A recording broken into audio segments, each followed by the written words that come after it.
ততক্ষণ পর্যন্ত মাথা উঠাবেন না যতক্ষণ পর্যন্ত আল্লাহ তাআলাকে সন্তুষ্ট করেন।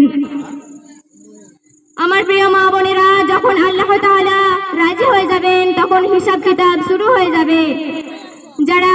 যারা নেক ও সৎ কাজ করেছে তারা জান্নাতে প্রবেশ করবে, এবং যারা গুনাহগার খারাপ কাজে লিপ্ত ছিল এবং যারা আল্লাহ তাআলাকে অন্য কারোর সঙ্গে শরীক করেছে তারা জাহান্নামে যাবে। রাসূল সাল্লাল্লাহু আলাইহি ওয়াসাল্লাম বলেছেন, কিয়ামতের দিনে রাসূল সাল্লাল্লাহু আলাইহি ওয়াসাল্লাম বলেছেন, হাসরের ময়দানে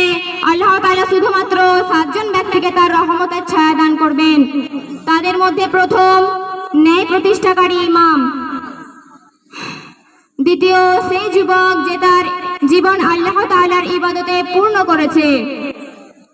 তৃতীয় সেই ব্যক্তি যার হৃদয় সর্বদা মসজিদে থাকে,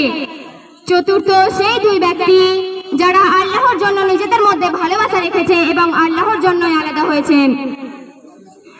পঞ্চম সেই ব্যক্তি যাকে কোনো ভালো খানদানের মেয়ে, সুন্দর মেয়ে পাপের দিকে ডাকলো কিন্তু সে বলল না আমি আল্লাহকে ভয় করি, ষষ্ঠম সেই ব্যক্তি যে